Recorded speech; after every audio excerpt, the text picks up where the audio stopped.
আসসালামু আলাইকুম। প্রিসেপ্টরের এই নতুন আয়োজনে তোমাদের সবাইকে স্বাগতম।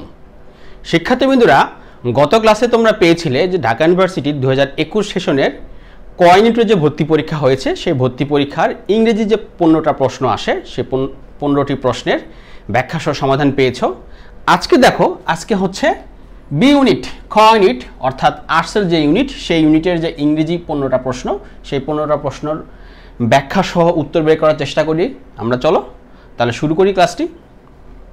দেখো, প্রথম প্রশ্নটা হচ্ছে দ্য এক্সপ্রেশন টু কামেন্স মিনস।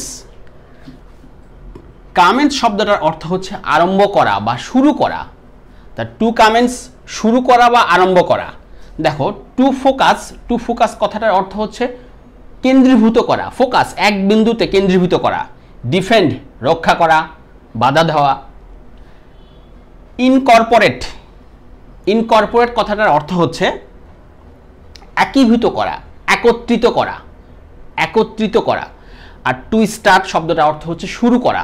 তা দেখো, টু কামেন্স এটার সঠিক অর্থ কোনটা হবে? সেটা হচ্ছে টু স্টার্ট, শুরু করা বা আরম্ভ করা। দেখো 2 number, make an appropriate question, the class will begin at 8:30 AM। দেখো, একটা সময় বলা হচ্ছে এখানে 8:30 AM। সময় মানে কি? প্রশ্নটা শুরু হবে কি দিয়ে? হোয়েন দিয়ে। তাহলে এখানে A number when, C number when, D number at what time. আচ্ছা, বি নাম্বার কি? হোয়ার। তাহলে বি নাম্বারটা হবে না।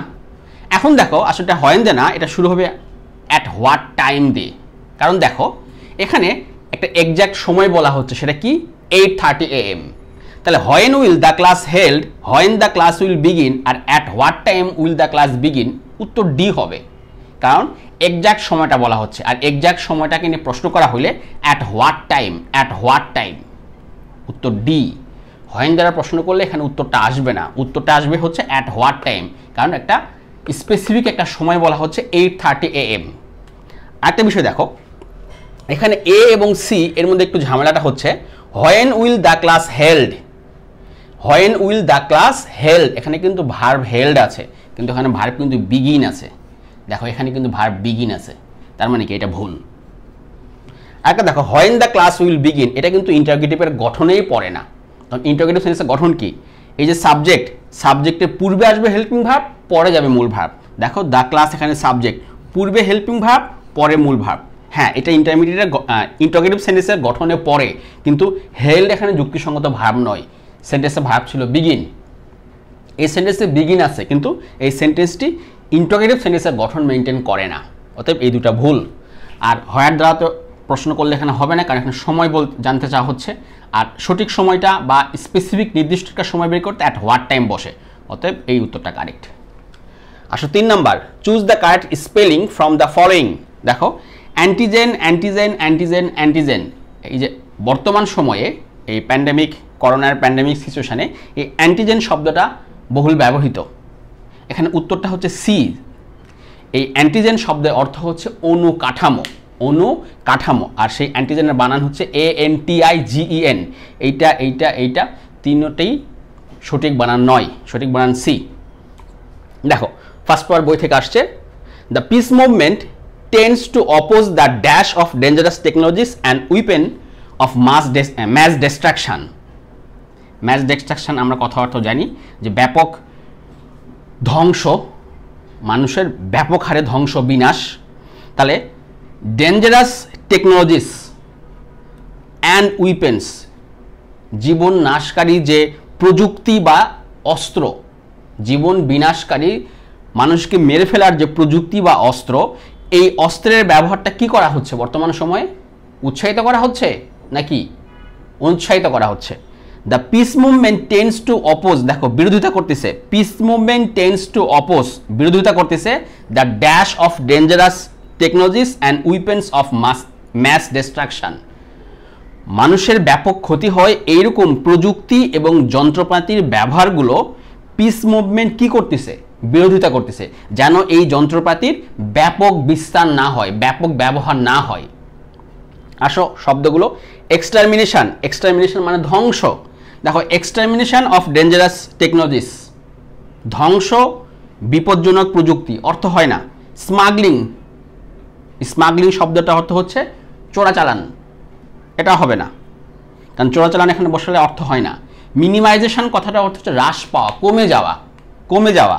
তাহলে oppose the minimisation of dangerous technologies and weapons, বর্তমান সময়ে কি মানুষের জন্য ক্ষতিকর যে প্রযুক্তি এবং অস্ত্র এগুলোর ব্যবহার কি কমে যাচ্ছে? না, কমে যাচ্ছে না। অ্যান্ড প্রলিফারেশন, প্রলিফারেশনটা উত্তর। এই প্রলিফারেশন কথাটার অর্থ হচ্ছে বিস্তার, প্রসারণ, ছড়িয়ে যাওয়া ব্যাপকভাবে। তাহলে অর্থ করো, the peace movement tends to oppose, বাধা দেয় দ্য বিস্তার of dangerous weapons technologies and weapons. দেখো দ্য বিস্তার অফ, এই বিস্তার মানে প্রলিফারেশন, দ্য বিস্তার of dangerous technologies and weapons of mass destruction. তাহলে প্রলিফারেশন মানে হচ্ছে বিস্তার, প্রসারণ, এটা এখানে অ্যাপ্রোপ্রিয়েট। আসো পরেরটা, শিল্পী insisted me dash my going home. এখানে অপশান এ পাশে লেখা হয়েছে ফ্রম, অন, টু, ইন। ইনসিস্টের পরে কি বসে? ইনসিস্টের পরে অন বসে। ইনসিস্ট অন মানে কোনো কিছুর উপর জোর দেওয়া, জিদ করা। ইনসিস্ট অন, অতএব উত্তর হচ্ছে অন। 6 নম্বর, দেখো 6 নম্বর শুধুমাত্র সঠিক যে অপশান সেটা লিখেছি, কারণ জায়গা একটু কম। তোমরা এই ডি নাম্বারটা বুঝতে পারলে যে অন্য 3টা কেন ভুল সেটা বুঝতে পারবে, কারণ সঠিক উত্তরটা হচ্ছে ডি নম্বর। দেখো এটা narration, I will have a cup of tea, my friend said, because I am not hungry. I will have a cup of tea, my friend said, because I am not hungry. দেখো এখানে my friend said, এই my friend কিন্তু কি? এটা হচ্ছে reported স্পিচের subject, এটা reported স্পিচের subject. I will have a cup of tea because I am not hungry. দেখো I will have a cup of tea because I am not hungry, আমাদের কিন্তু মূল সেন্টেন্স হচ্ছে এই যে I will have a cup of tea এর সঙ্গে দেখো এর সঙ্গে হচ্ছে because I am not hungry। দেখো এখানে বি কিন্তু ছোট হাতের, তার মানে কি এই অংশটুকু এই অংশের সঙ্গে জড়িত, একসঙ্গে লাগানো। I will have a cup of tea because I am not hungry, কথাটা কে বলতেছে? মাই ফ্রেন্ড বলতেছে। দেখো এখানে রিপোর্টিং ভার্বটি আছে said, তার মানে অ্যাসার্টিভ সেন্টেন্স। তাহলে প্রথমে মাই ফ্রেন্ড আসবে, মাই ফ্রেন্ড said, অ্যাসার্টিভে রিপোর্টিং ভার্ব লিঙ্কার্স বা কনজাংশন কি বসে? ড্যাট বসে। তাহলে এখানে সাবজেক্ট মাই ফ্রেন্ড, আমি নিলাম subject my friend, reporting verb said, নিলাম said, অ্যাসার্টিভ সেন্টেন্স লিঙ্কার্স বসবে কি? ড্যাট, নিলাম ড্যাট। এখন দেখো আইটাকে মাই ফ্রেন্ড হয়ে যাবে he, will, would, have a cup of tea because, দেখো বিকজ আইটা কি হয়ে যাবে? হি হয়ে যাবে। এই আয়ের পরে এম মানে কি? এমটা কি হয়ে যাবে? ওয়াজ হয়ে যাবে, because he was not hungry. খুবই সহজ, খুবই সাধারণ একটা ন্যারেশন দেওয়া হয়েছে। জাস্ট এখানে রিপোর্টিং ভার্বের সাবজেক্ট এবং রিপোর্টিং ভার্ব সেন্টেন্সকে 2 ভাগে ভাগ করে মাঝখানে বসিয়ে দেওয়া হয়েছে।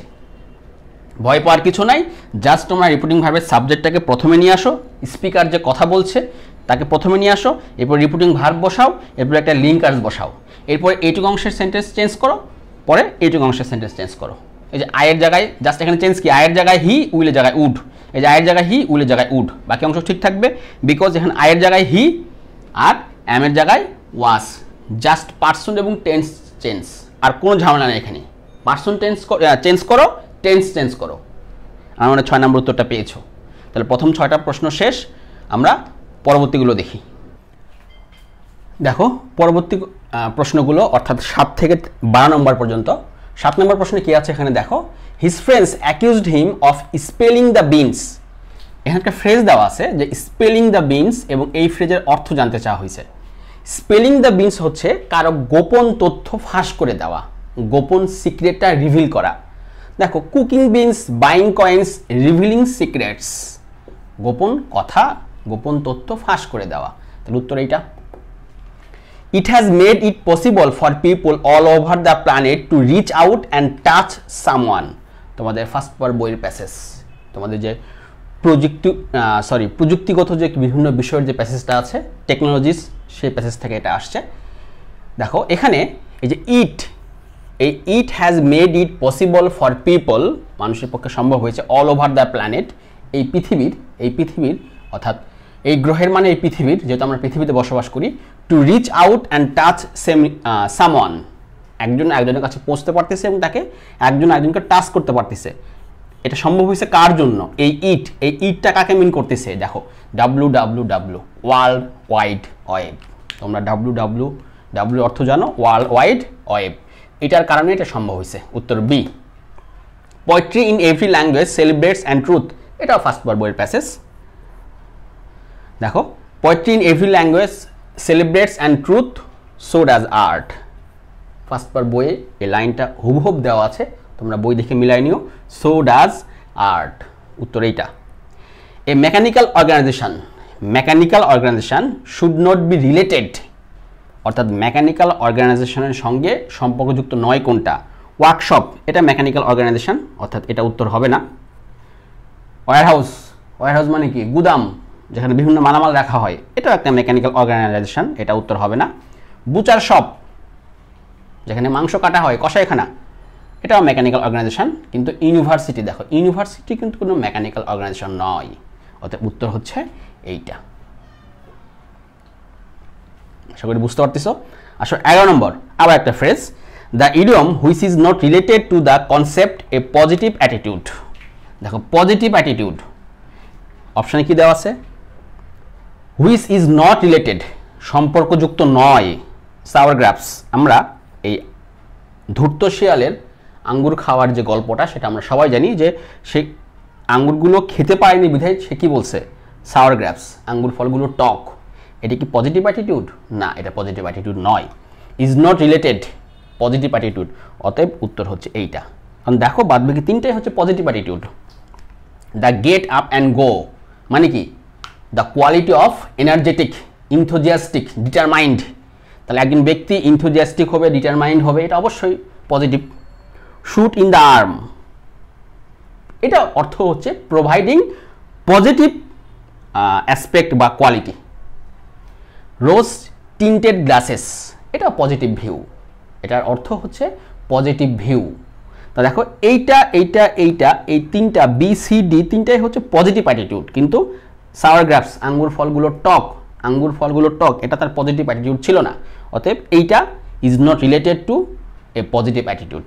আচ্ছা পরেরটা, দ্য আর্লি, এটা ফার্স্ট পার বইয়ের। দেখো তোমাদের খয়নিতে কিন্তু বেশ কয়েকটা প্রশ্ন আসছে ফার্স্ট পার বই থেকে, ডায়াসপোরা থেকে আসছে। The early 20th century Bangladeshi diaspora in Britain was chiefly a dash phenomenon. এখানে কেউ বলতেছে উত্তর হচ্ছে স্পেসিফিক রিজন বেসড, কেউ বলতেছে উত্তর হচ্ছে প্রিডমিনেট। এখন আমার যেটা মতামত সেটা হচ্ছে এখানে প্রিডমিনেট উত্তর নয়, উত্তরটা হচ্ছে স্পেসিফিক রিজন বেসড। কারণ কি দেখো, এই 20 শতাব্দীর প্রথম দিকে যখন বাংলাদেশের একটা নির্দিষ্ট অঞ্চলের মানুষ ব্যাপকভাবে লন্ডনে বা যুক্তরাজ্যে যাওয়া শুরু করলো, সে কথাটা এখানে বলা হয়েছে।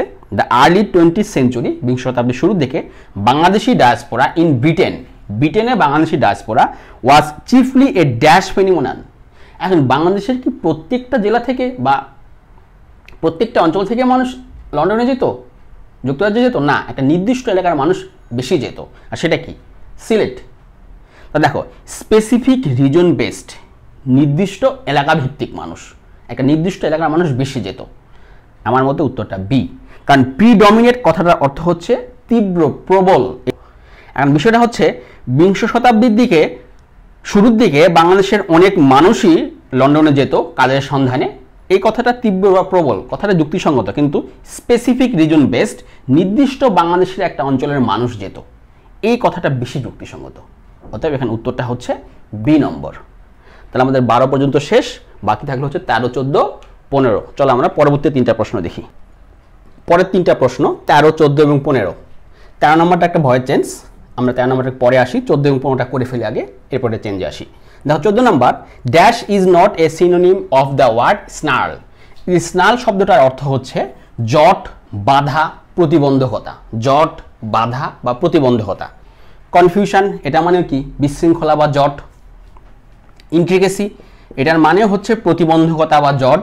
আবার ডিজারি, এ কথার অর্থ হচ্ছে প্রতিবন্ধকতা বা জট, বিশৃঙ্খলা। তিনটার অর্থ কিন্তু প্রায় সেম, তিনটাই হচ্ছে স্নার্লের কি? সমার্থক শব্দ অর্থাৎ সিনোনিম, কিন্তু বলছে ইজ নট এ সিনোনিম, যেটা সমার্থক শব্দ নয়, যেটা সিনোনিম নয়, কি সেটা? সেটা হচ্ছে ডিসইনট্যাঙ্গেল। ডিসইনট্যাঙ্গেল কথাটার অর্থ হচ্ছে জট খোলা, প্রতিবন্ধকতা দূর হয়ে যাওয়া। তাহলে এই তিনটা শব্দের অর্থই হচ্ছে প্রতিবন্ধকতা বা জট, এটা অর্থ হচ্ছে জট খোলা বা প্রতিবন্ধকতা দূর হয়ে যাওয়া। এটা হচ্ছে উত্তর। আসলে 15 নম্বর, there are several likely reason why Asians are not, দেখো এখানে একটা শব্দ দেওয়া আছে প্রায়োরিটি, প্রায়োরিটাইজড। দেখো প্রায়োরিটির সঙ্গে ইডি যুক্ত হচ্ছে, প্রায়োরিটাইজড। এখন একটা বিষয় খেয়াল করো যে আমরা প্রায়োরিটি মানে কি? কাউকে অগ্রাধিকার দেওয়া, প্রায়োরিটি দেওয়া। এই প্রায়োরিটি শব্দটা কি? অবশ্যই ভার্ব। তাহলে কি বলছে যে there are several likely reasons why Asians are not patronized in medical research in the West. Prioritised, তাহলে এটা কি? যেহেতু ইডি যুক্ত হয়েছে তার মানে অবশ্যই এটা ভার্ব। কারণ দেখো are not prioritised, are not passive form, তার মানে এটা উত্তর হচ্ছে ভার্ব। তাহলে এটা উত্তর ভার্ব, এটা উত্তর। আসো একটা ভয়েস চেঞ্জ। ওই যে আমি একটা সূত্র বলছি, একটা সেন্টেন্সের ভয়েস চেঞ্জ দিয়ে দুনিয়ার সকল ভয়েস চেঞ্জ সমাধান করা সম্ভব, ভয়েস ভ্যাকসিন ক্লাসে যেটা ছিল। আর সেই সূত্রটা কি? I thrice. তাহলে এখানে এলিজাবেথ আনউইলিংলি, এটা আই। আন্ডারটুক, এটা হচ্ছে ইট। দ্য সি ভয়েস, এটা হচ্ছে রাইস। আমরা রাইট রাইসের ভয়েস চেঞ্জ করি। যদি আমরা রাইট রাইসের ভয়েস চেঞ্জ করি তাহলে প্রথমে কি আসবে? রাইস আসবে। তাহলে কি আসবে? দ্য সি ভয়েস, এটা রাইস। এরপরে কি? Helping verb. রাইসের পর ইজ আসে কিন্তু ঘটনা তো পাস্ট, তাহলে কি আসবে? Was. The sea voyage was আন্ডারটুকের পাস্ট পার্টিসিপল আন্ডারটেকেন। তাহলে কি হলো? Rice is eaten, the sea voyage was undertaken by, বাইয়ের পরে কি আসবে? আয়ের অবজেক্ট নিয়ে আসবে। তাহলে এলিজাবেথ আনউইলিংলি, এটাই তো আই। তাহলে এটাই কি? Elizabeth unwillingly subject, Elizabeth unwillingly subject ফর্মও এটা, অবজেক্ট ফর্মও সেটাই হবে। তাহলে বাই এলিজাবেথ আনউইলিংলি। তাহলে the sea voyage was undertaken by Elizabeth unwillingly, এটার সঠিক উত্তরটা হচ্ছে এইটা। তাহলে আমাদের 15টি প্রশ্ন শেষ। আশা করি সবাই বুঝতে পারছো। পরবর্তী ক্লাসে আবার নতুন কোনো প্রশ্ন নিয়ে তোমাদের সঙ্গে দেখা হবে। ততক্ষণ পর্যন্ত সবাইকে ধন্যবাদ। আসসালামু আলাইকুম।